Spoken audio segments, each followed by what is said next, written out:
چلی جاؤ. تم ان کی زوجہ ہو نائلہ، مجھ سے زیادہ تم ان کے نزدیک ہو. جاؤ مریم، تم اپنے باپ کی چہیتی ہو. جاؤ. نائلہ مجھے شرم آتی ہے، میں ان کی اشک آلود آنکھوں سے شرم کھاتی ہوں.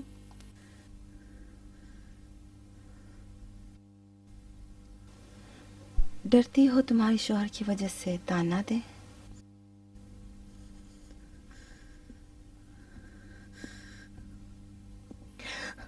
ہاں ہاں.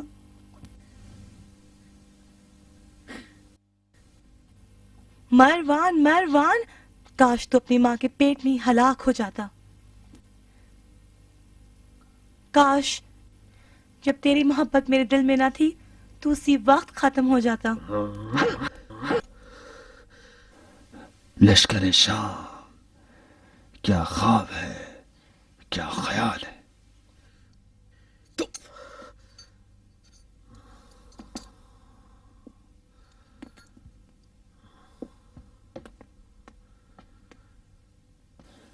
جس شخص کے بارے میں 4 آدمی باپ ہونے کا دعویٰ کریں وہ کتے سے بدتر ہے.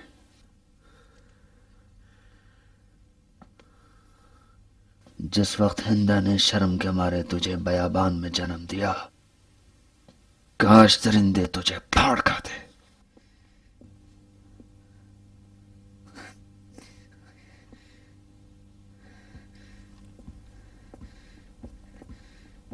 اپنے باپ کی آنکھوں میں آنکھیں نہیں ملا سکتی. نائلہ مجھے بچا لو. تمہیں آواز دی ہے مریم، تم جاؤ. آنکھیں نیچے کر کے چلے جاؤ. جاؤ مریم.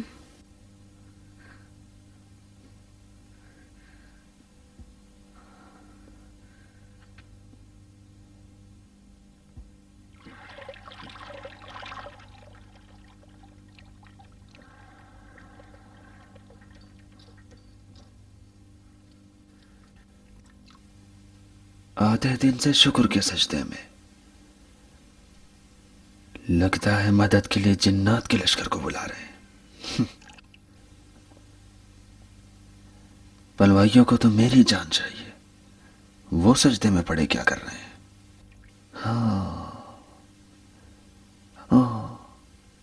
شاید میری محبت دل سے نکالنا چاہتے ہیں.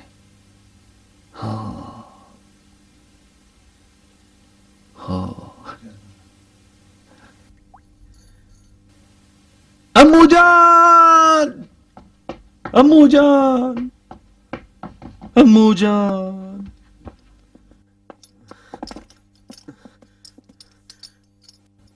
امو جان، دوست مجھے تانوں کا نشانہ بنائے ہیں اور دشمن لعنتوں کا. یہ بلوا میرا خون پیے بغیر ختم نہیں ہوگا.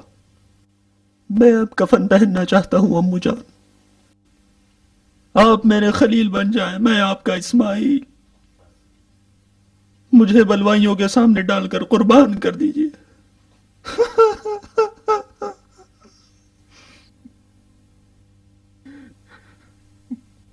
چلو اٹھو.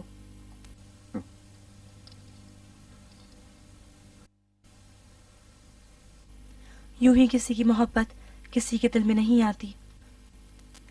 تو نے اپنی جھوٹی باتوں سے مجھے اپنا اسیر بنا لیا ہے. جاؤ علی کو خبر کر دو مروان، یہ گٹھی بس علی کے ہاتھوں سلجھے گی، نہ کہ تیری قربانی سے.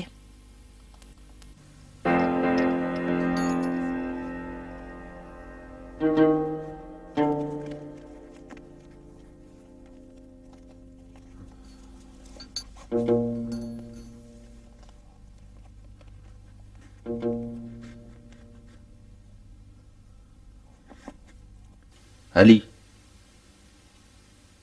عیسیٰ کے حواری تھے اور محمد کے صحابی. تمہارے مرید ہیں اور خلیفہ کے مشیر. میں خود خلیفہ کا عاشق اور جانثار ہوں، جس طرح ابو ذر تمہارا عاشق اور دوستدار تھا. یونس و یوسف کی کیا غلطی تھی کہ ایک کو مچھلی نگل گئی اور دوسرے کو کنویں نے لے لیا؟ ہماری وہ خوش نصیب عاشق قوم تھی جو خود تو رہ گئی لیکن اپنی آرزو کو بالائے صلیب دیکھا. علی، بلوائی اگر میرے خون پر اکتفا کریں تو میں اپنی گردن ان کی تیغوں کے حوالے کر دوں گا، مگر اس شرط کے ساتھ کہ تم میرے اور ان کے درمیان حکم بنو۔ یہ لوگ تمہاری بات سنتے ہیں، اگر یہ خلیفہ کے خون کے پیاسے ہیں تم انہیں منع کرو، اور اگر منع نہیں کرتے ہو تو گویا تم انہی میں سے ہو۔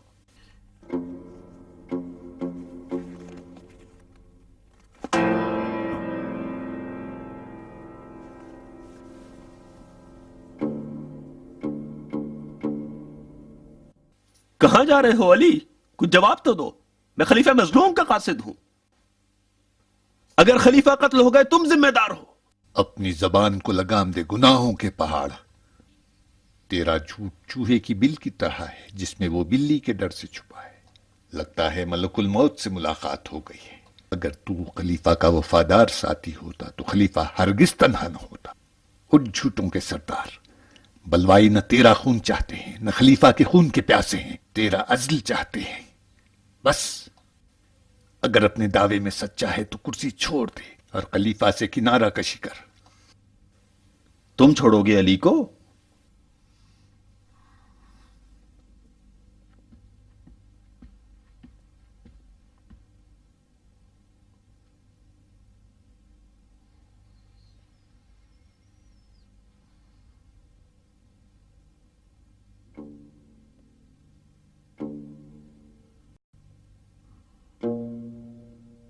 خدا ہی بچائے مروان، یہ شخص تو اپنے پیروں پر بھی رحم نہیں کرتا۔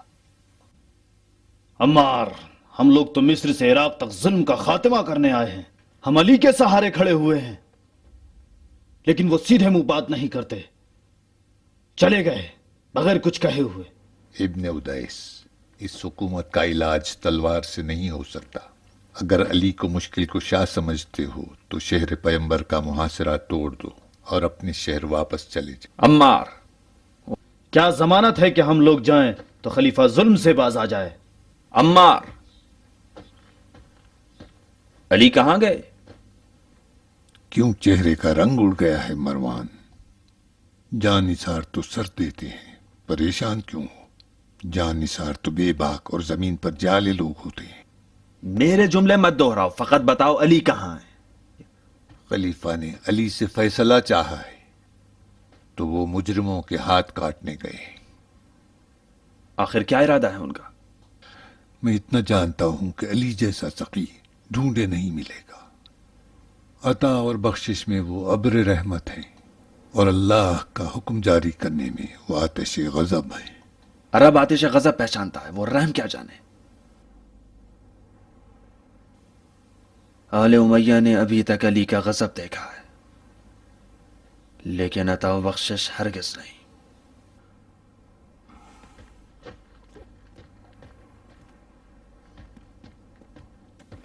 اے ابن ادیس، جو آگ تم نے مصر میں لگائی ہے اسے دریا نیل بھی نہیں بجھا سکتا۔ اگر مظلوموں نے یہ آگ لگائی ہے تو کوئی حرج نہیں۔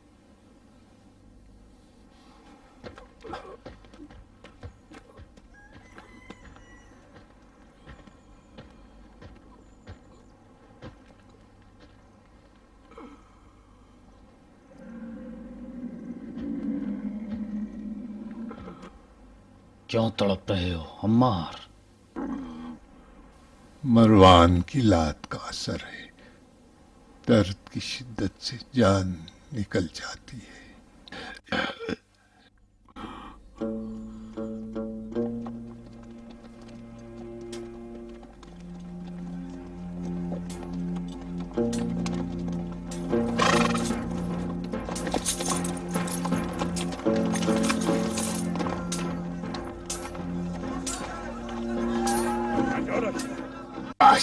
مار حارث، جانے نہ دے، چھوڑنا نہیں، مار، شاباش، واہ بیٹا واہ، مار حارث،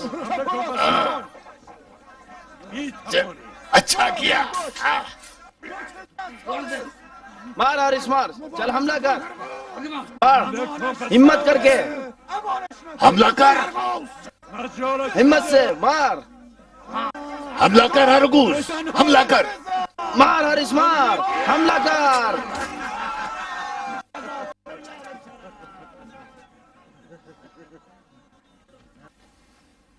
مرحبا بیٹا، روٹی جو تم نے کھائی ہے حلال ہو، تم نے جو روٹی کھائی ہے وہ حرام ہو حرام.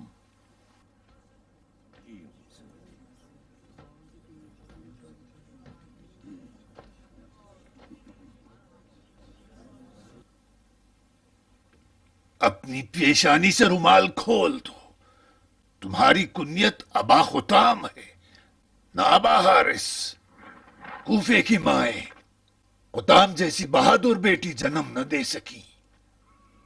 اگر کوفے کی بیٹیاں اپنے رفتار و گفتار اور حسن میں انگوٹھی ہوں تو تمہاری خطام اس انگوٹھی کا قیمتی نگینہ ہے. اجازت دو کہ ان بہادر فرزندان کوفہ کی تلواریں اب میرے اختیار میں ہوں. الغوز، آؤ بیٹا.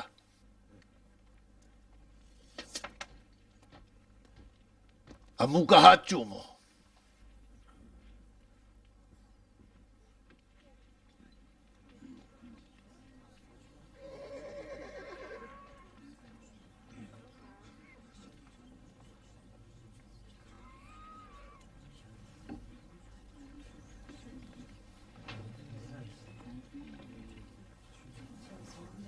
آؤ آؤ.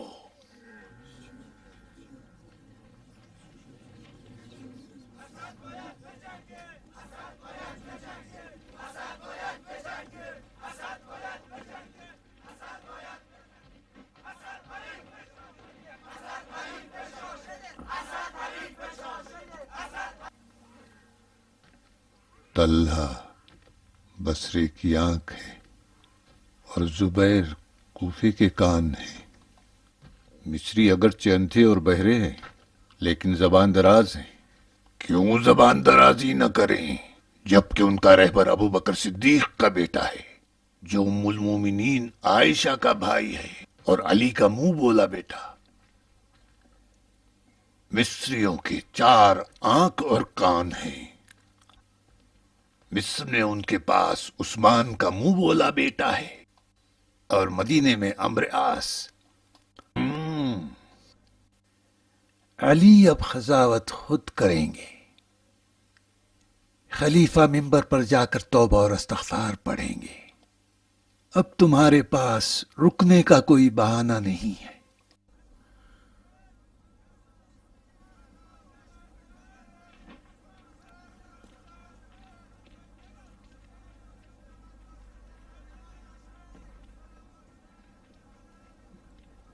لبیک یا ابتا.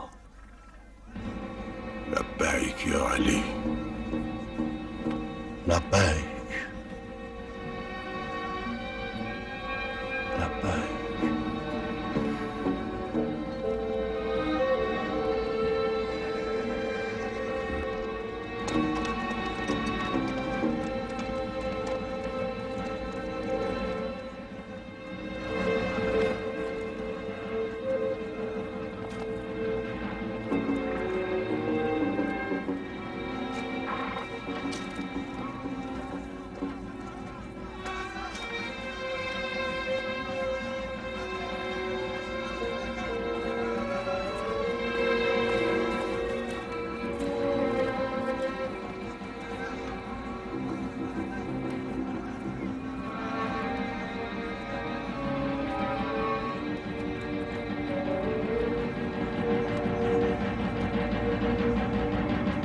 رک جاؤ ابن ابو بکر.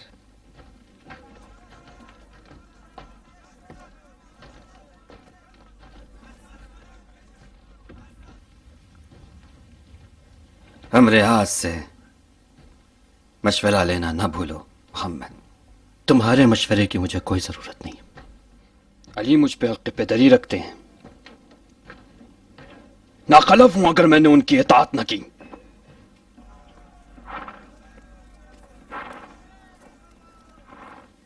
ہم اس لیے نہیں آئے تھے کہ صرف خطبہ توبہ سن کے چلے جائیں.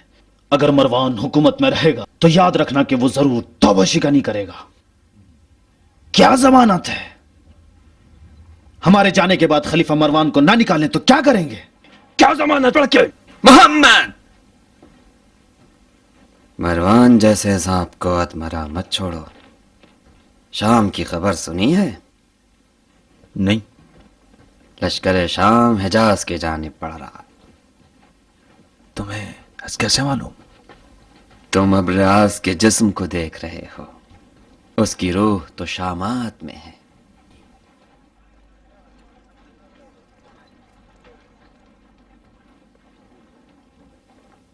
قاصد شام ہے، میں نے پکڑا اسے.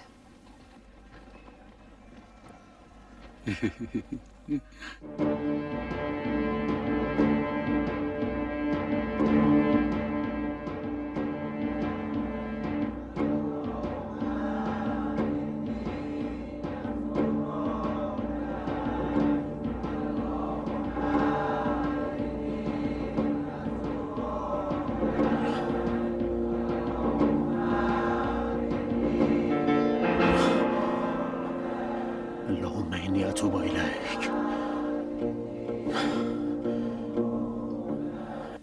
یہ کیسی ابلیس کش توبہ ہے؟ خلیفہ بھی وہی خلیفہ ہے اور لوگ بھی وہی لوگ.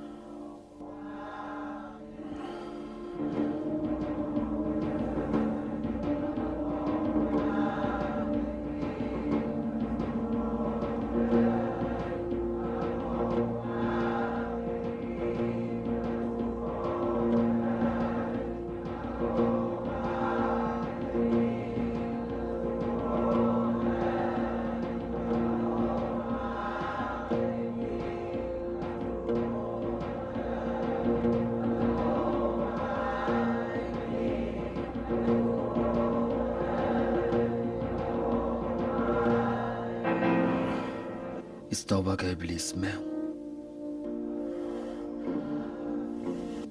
لوگ مجھے شرم دلا کر مار ڈالیں یہ بہتر ہے یا خود مر جاؤں.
دروازہ کیوں بند کر دیا؟ میں ہوں مریم، دروازہ کھولو. تمہیں اس گھر کی دولت سے مطلب تھا یا مجھ سے تھا مروان؟ مجھے بتاؤ مروان، آسمان تو ٹوٹ نہیں پڑا، خلیفہ نے توبہ کر لی ہے اور تمہیں حکومت سے ہٹایا ہے، تو کیا ہوا؟ تمہارا خون تو حلال نہیں ہوا، تمہاری بیوی تو تمہاری ہے، تم اب بھی اپنے گھر کے بادشاہ ہو، ہم تو اب بھی تمہارے ہیں.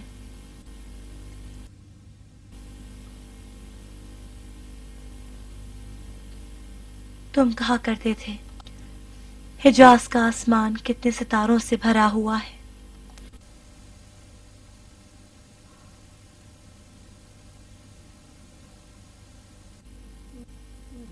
دروازہ کھولو اور اپنی آنکھوں سے دیکھو. میں نے تمہارے لیے ردا سی ہے جو امیروں کی ردا سے بھی بہتر ہے. مروان، مروان، بہرے ہو گئے ہو؟ مرنا ہی ہے تو گھر سے باہر جا کے مرو تاکہ میں تمہیں کفن دینے پہ مجبور نہ ہوں. اگر کسی کو مرنا ہی ہے تو وہ خلیفہ مرے جو توبہ کر رہا ہے۔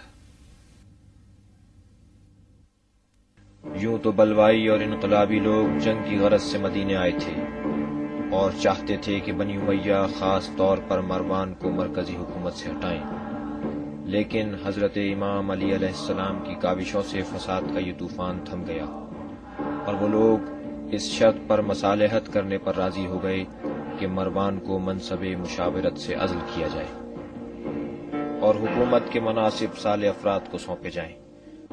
مروان منصب سے ہٹا دیا گیا۔ خلیفہ نے منبر پر جا کر توبہ و استغفار کیا۔ بنی امیہ کے والیوں کی بد کرداری کا یہ عالم تھا کہ دامن خلیفہ بھی بے داغ نہ رہ سکا اور ان کے سر یہ تہمت آئی کہ انہوں نے غفلت سے کام لیا ہے۔ عجب ہے مالک، یہ حرص بھی کیسی بلا ہے۔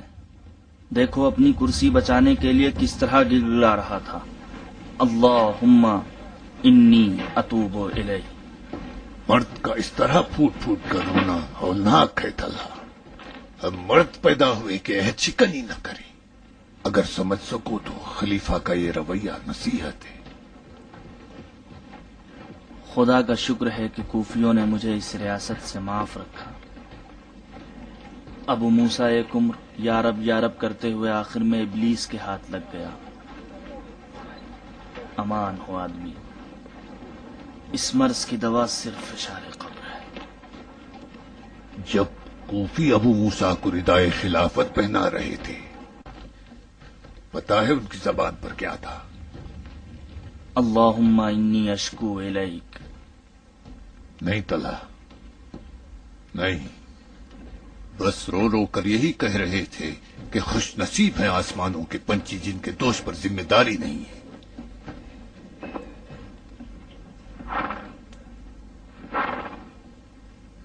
اللہم اجعل عواقب امورنا خیرا۔ آمین۔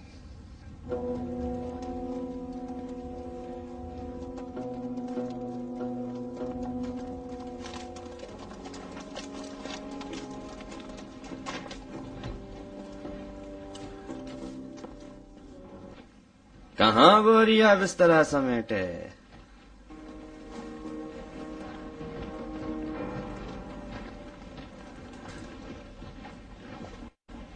ہر مسافر کو ایک دن جانا ہے، جس طرح ایک نہ ایک دن مرنا ہے۔ رنج سفر استغفار کی خاطر قابل برداشت، خاص کر کے توبہ کرنے والا خلیفہ ہو۔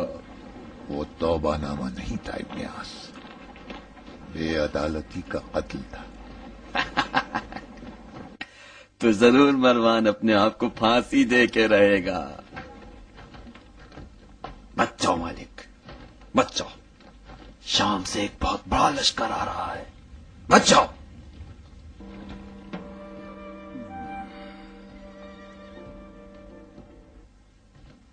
مجھے پتا تھا کہ یہ شخص مخلصانہ توبہ نہیں کر رہا تھا۔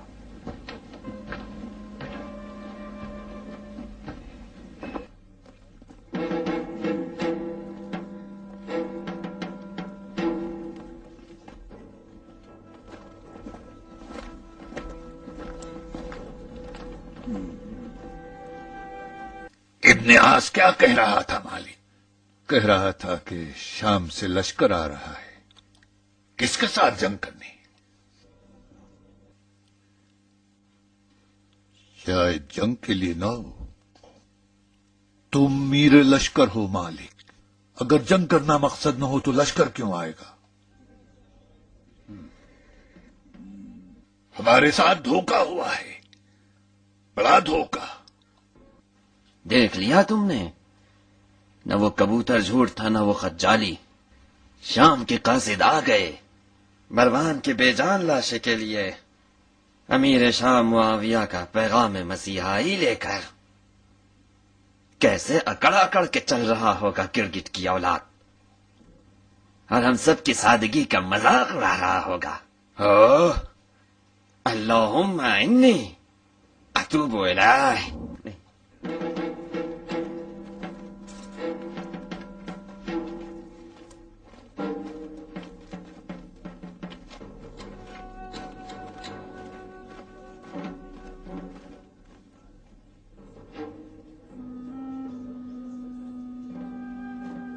خدا لعنت کرے تم پہ عمر عاص، یہ کیسی آگ لگا دی؟ آگ لگانے تو تم چلے تھے مصر سے مدینے تک، بیچارے عمر عاص کی کیا غلطی ہے؟ برا کیا جو تمہیں خطرے سے آگاہ کیا۔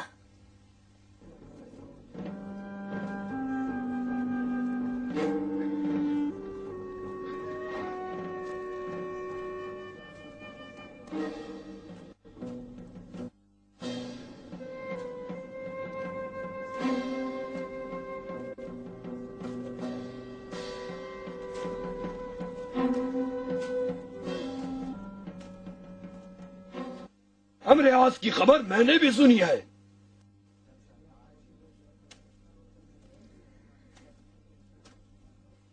جس چیز سے تم فکر مند ہو مجھے بھی اس کا خیال ہے، لیکن جو شخص تمہیں عیش شکنی اور خون خرابے پہ اکسا رہا ہے اس کا یقین مت کرو۔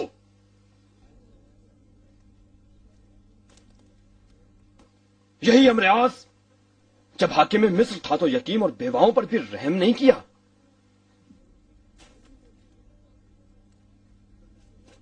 ہم اس لیے نہیں آئے ہیں کہ لشکر شام سے جنگ کریں۔ خلیفہ نے شام سے لشکر کیوں بلوایا ہے ہمیں اس سے مطلب نہیں ہے۔ ہم نے عہد کیا ہے، خلیفہ نے بھی وعدہ کیا ہے اور علی نے اس کی ضمانت لی ہے۔ ہم عہد نامے کے مطابق واپس جائیں گے۔ اگر خلیفہ نے وعدہ وفا کیا تو ٹھیک، اور اگر وفا نہ کیا تو ایسا لشکر لے کے آئیں گے کہ لشکر شام کی بھی کمر توڑ دے۔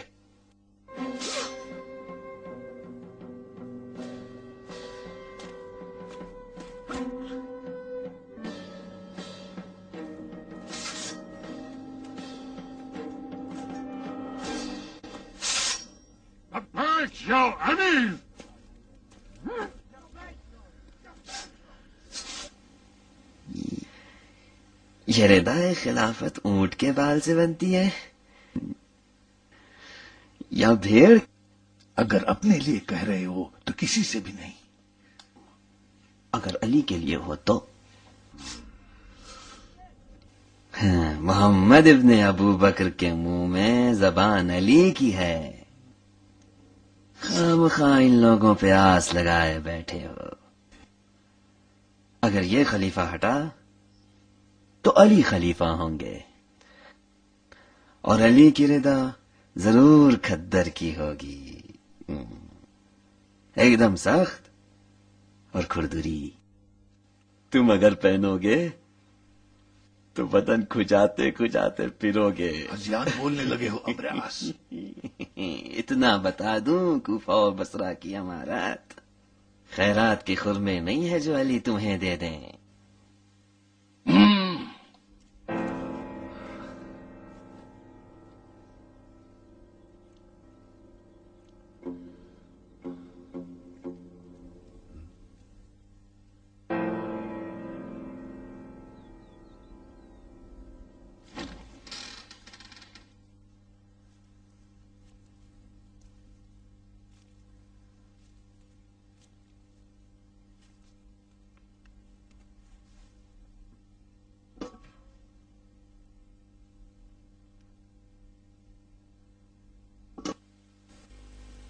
کھانا تمہاری پسند کا لائی ہوں، اٹھو مروان۔ معاویہ کی پکوان تو میری پکوان کی طرح بدمزہ نہیں ہے۔ لو پڑھ لو۔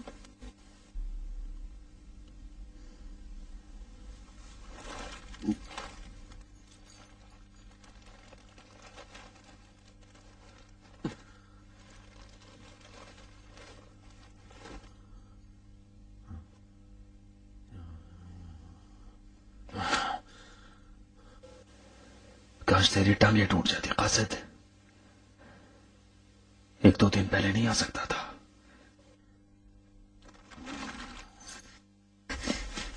مروان، اگر تم نے خلیفہ کی توبہ شکنی کی۔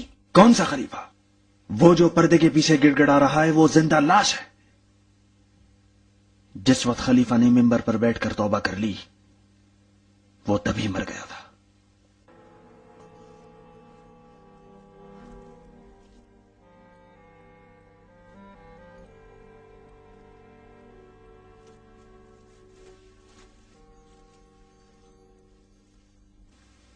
دیکھا موجان، دیکھا کہ خلیفہ کی ایک توبہ اس کو عرش اعلیٰ سے زمین پر کس طرح دے مارتی ہے۔ آج کے بعد اگر آپ کو کوئی سلام نہیں کرتا ہے تو برا نہ مانیے گا، اب آپ ان کی جوتیوں کے برابر ہیں، ان کے سر کا تاج نہیں۔ نہ خطا کار خلیفہ کی اطاعت واجب ہے، نہ توبہ کار خلیفہ کا احترام۔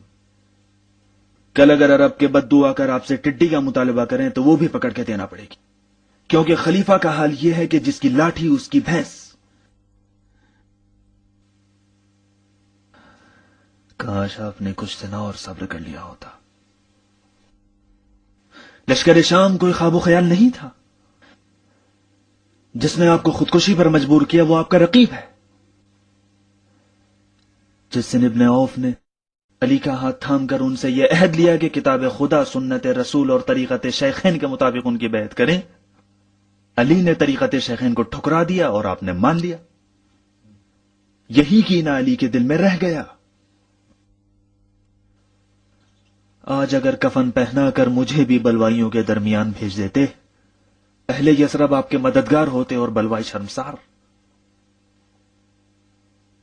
خلیفہ مظلوم کہاں اور خلیفہ ظالم کہاں؟ علی نے سوچ سمجھ کر آپ کو اقرار ظلم پر مجبور کیا۔ کیا نہیں سوچا ہماری رسوائی میں علی کی آبرو ہے؟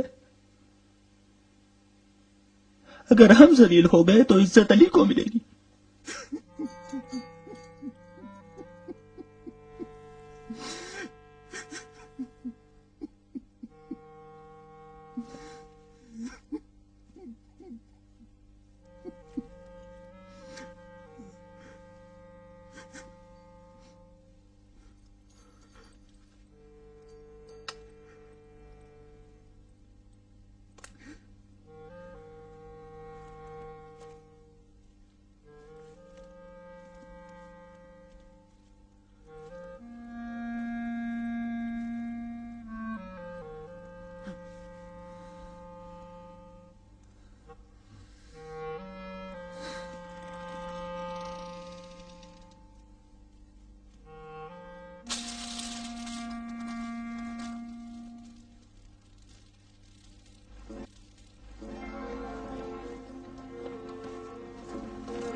کیا بات ہے؟ یہ آدمی چوری چھپے ہمارے پیچھے آ رہا ہے، نہ ہم سے دور ہوتا ہے نہ نزدیک، لگتا ہے یا تو جاسوس ہے یا کوئی قاصد۔ کون ہو تم؟ بندہ خدا، امت محمد مصطفیٰ سے ہوں۔ کہاں جا رہے ہو؟ ظلم و جور سے بیزار ہو کر ایک ایسی جگہ کی تلاش میں ہوں جہاں فقیر کو اس کی فقیری کی وجہ سے ستاتے نہ ہوں۔ سنا ہے کہ مصر میں ایک عادل امیر آیا ہے۔ کیوں چوری چھپے ہمارے پیچھے آ رہے ہو؟ اس لیے کہ اگر کوئی اجنبی تمہارے درمیان آ جائے تو تم پسند نہیں کرو گے۔ تمہارے اونٹ پہ خلیفہ کی مہر ہے، بندے خدا اور چوری۔ خلیفہ اس سے کہیں زیادہ میرے مخروص ہیں بھائی۔ تلاشی لو۔ بھائی میرے ساتھ نان جو، خرما اور مشک بھر پانی کے علاوہ کچھ بھی نہیں ہے۔ ہاں اگر تمہاری کوئی چیز چوری ہو گئی ہو تو یاد رکھو میں اونٹ سے کم چوری نہیں کرتا۔ کچھ بھی نہیں ہے؟ کیسے نہیں ہے؟ نان، خرما اور پانی بیابان میں ایک عرب کے لیے کوئی کم نہیں ہے۔ مشکیں آپ کو بھی دیکھا ہے؟ پانی سے بھری ہے، الٹ تو پانی۔ میں تمہارے آگے ہاتھ جوڑتا ہوں بھائیو، رحم کرو، بے آب صحرا تپتے ہوئے جہنم میں ایک خطرہ مائے حیات بھی پھینکنا گناہ ہے، گناہ۔ تمہارا بھور پانی کا احترام نہیں جانتی، بے انصافی نہ کرو مومن، میری شہرت کو نہ کاٹو۔ گھبرانے کی بات نہیں، ہمارے ذخیرے میں بہت پانی ہے، تمہاری مشق کو پھر سے بھر دیں گے۔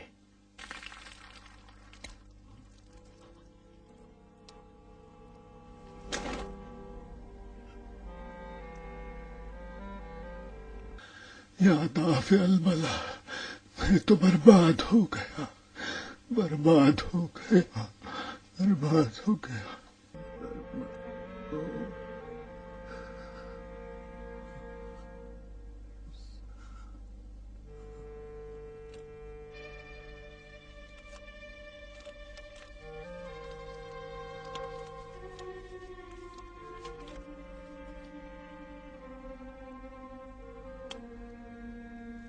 بتاؤ ملعون، بتاؤ یہ خط تم کو کس نے دیا؟ ہزار ہزار بار بھی پوچھو گے تو یہی کہوں گا کہ مروان نے۔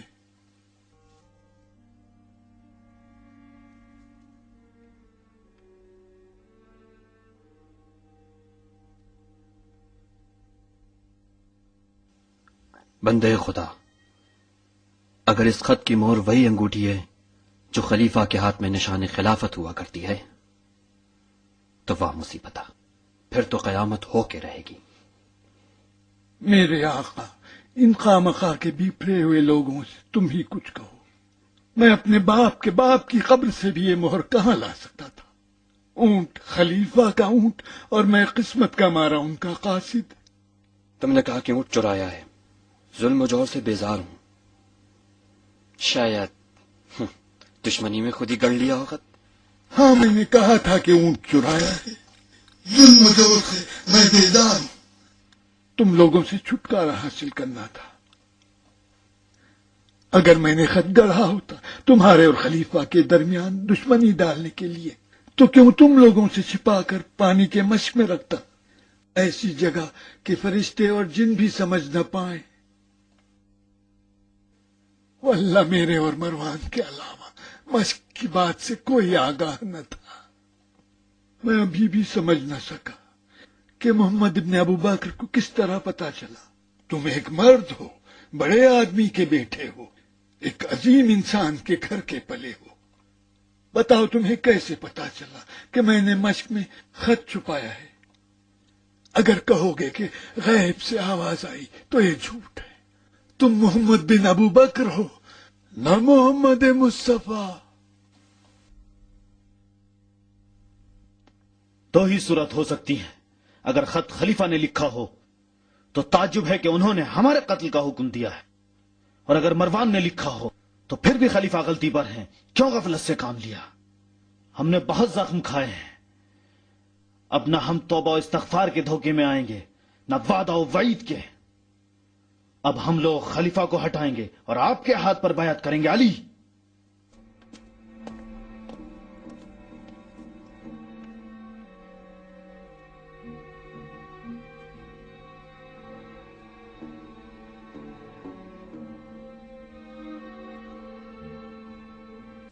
یا پتا میں کچھ نہ کر سکا، لاکھ کوشش کی کہ غیظ و غضب کی آگ کو بجھا سکوں، لیکن میرا جواب صرف تلوار سے دیا گیا۔ ہم نے کس لیے تلوار باندھی ہے؟ ہم نہیں آئے ہیں کہ خلیفہ کو توبہ پر مجبور کریں، ہم آئے ہیں کہ ظلم کو ختم کریں۔ تم لوگوں نے دیکھ لیا کہ خلیفہ نے اپنے عہد پر عمل نہیں کیا، علی کی ضمانت بھی نہ چل سکی۔ ایھا الناس، تمہارا امیر تمہیں دھوکہ دے رہا ہے، سورج کو دیکھ کر دن کا انکار کر رہا ہے۔ خلیفہ عہد شکن کا یہ ادعا ہے کہ ردائے خلافت خدا نے مجھے پہنائی ہے، میں اپنے ہاتھوں سے نہیں اتاروں گا۔ ہم کہتے ہیں اگر ابن عوف نے شرعی ذمہ داری کے تحت یہ ردائے خلافت خلیفہ کو پہنائی ہے تو ہم بھی شرعی ذمہ داری کے تحت ردائے خلافت کو خلیفہ کے جسم سے اتار لیں گے. لشکر شام کے پہنچنے سے پہلے کام تمام کر دو.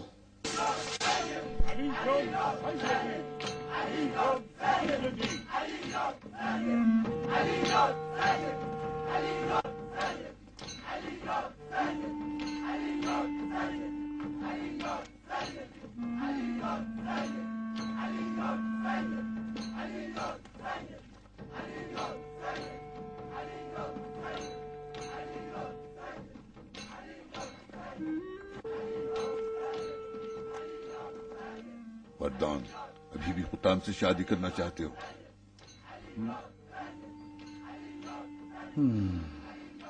خدا مجھے غارت کرے، میں قطام کے سوا کسی کو خدا نہیں جانتا. تم جو مجھے اپنے پاس دیکھتے ہو اس لیے کہ تم سے قطام کی خوشبو آتی ہے. وردان، قطام کا مہریہ خون خلیفہ ہوگا.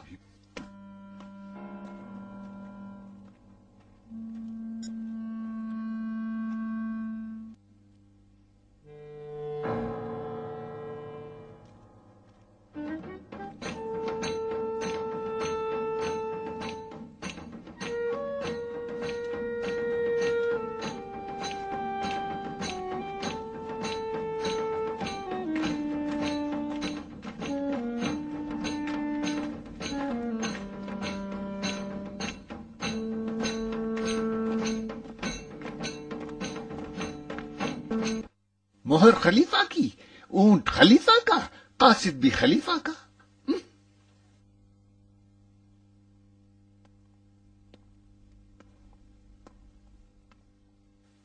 کون یقین کرے گا کہ مصریوں کے قتل کا حکم نامہ جعلی ہے؟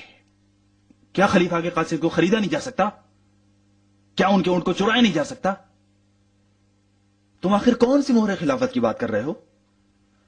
وہ نقلی مہر خلافت جو خلیفہ کے پاس ہے، یا وہ اصلی مہر جو کنویں میں بہت پہلے کھو چکی؟ کیوں علی پر شک نہیں کرتے؟ یہ بھی تو ممکن ہے کہ علی نے پیغمبر کی اس گمشدہ انگوٹھی کو پا لیا ہو اور اس کو میراث فاطمہ سمجھ کر اپنے گھر میں رکھ لیا ہو. علی کنواں کھودنے میں تو ماہر ہیں ہی. خطبہ توبہ، وہ جعلی خط، یہ سب کیا ہے؟ علی کی تلوار نیام میں رہ کر بھی آل امیہ کی گردنیں اڑا رہی ہے.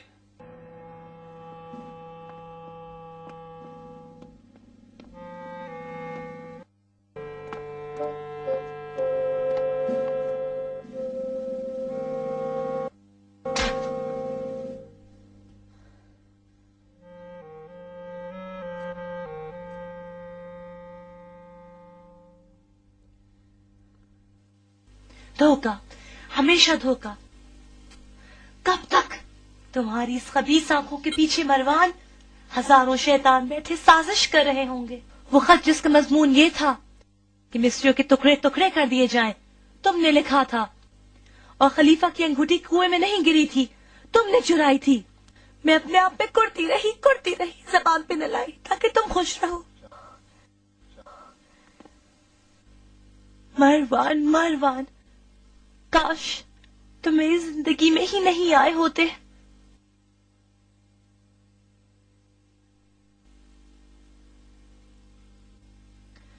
خدا کی قسم یہ جان لو مروان، اگر خلیفہ کو کچھ ہوا تو میں اپنے ہاتھوں سے تمہارا گلا گھونٹ دوں گی.